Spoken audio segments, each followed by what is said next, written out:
कांग्रेस पर भ्रामक सूचना फैलाने का आरोप लगाते हुए वित्त मंत्री निर्मला सीतारमण ने मंगलवार को कहा कि हाल ही में पेश की गई एकीकृत पेंशन योजना यूपीएस एक नई योजना है और यह कोई पलटी मारने वाला कदम नहीं है। उन्होंने कहा, ये पुरानी पेंशन योजना और एनपीएस से अलग है, ये स्पष्ट रूप से एक नया पैकेज है। उन्होंने कहा कि हाल ही में घोषित यूपीएस बेहतर पेंशन योजना है और इससे ज्यादातर सरकारी कर्मचारी संतुष्ट हो पाएंगे। सीतारमण ने कहा कि यूपीएस को इस तरह तैयार किया गया है कि यह हर गणना में उपयुक्त बैठती है और सरकार पर भी ज्यादा बोझ नहीं पड़ता है।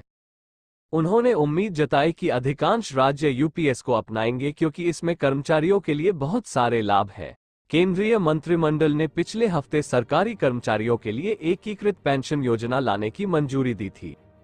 यूनिफाइड पेंशन स्कीम केंद्र सरकार द्वारा उसके कर्मचारियों के लिए लाई गई नई पेंशन योजना है। यह अगले साल 1 अप्रैल से लागू हो जाएगी। इस योजना के तहत केंद्रीय कर्मचारियों को उनकी नौकरी के आखिरी 12 महीने की सैलरी के औसत का 50% पेंशन के रूप में दिया जाएगा। इसके लिए कर्मचारी को सैलरी से 10% योगदान करना होगा, जबकि सरकार 18.5% का योगदान करेगी। सरकार ग्रेच्युटी के अलावा लंपसम अमाउंट का भी भुगतान करेगी। इसकी गणना हर 6 महीने की सैलरी का 10% लेकर की जाएगी। पेंशनधारी कर्मचारी की मृत्यु की सूरत में उसके पति पत्नी को उस पेंशन का 60% दिया जाएगा। ओपीएस और यूपीएस में जो सबसे बड़ा फर्क है कि ओल्ड पेंशन स्कीम में कर्मचारी की ओर से कोई योगदान नहीं देना होता था। पेंशन का पूरा भार सरकार ही वहन करती थी।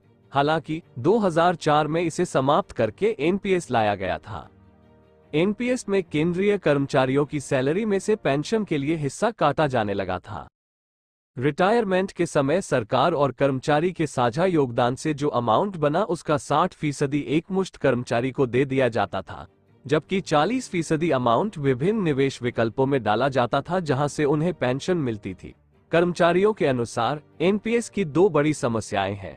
पहली कि इसमें पेंशन फिक्स नहीं है, चूंकि यह मार्केट लिंक्ड है तो इसमें बदलाव होता रहता है। दूसरी समस्या यह इसमें महंगाई भत्ता नहीं दिया जाता है। अब सरकार ने कर्मचारियों को एनपीएस और यूपीएस में से किसी एक को चुनने का विकल्प दे दिया है। वित्त मंत्री के इस बयान पर आपकी क्या प्रतिक्रिया है, कमेंट बॉक्स में लिखें और वीडियो देखने के लिए चैनल को सब्सक्राइब जरूर करें।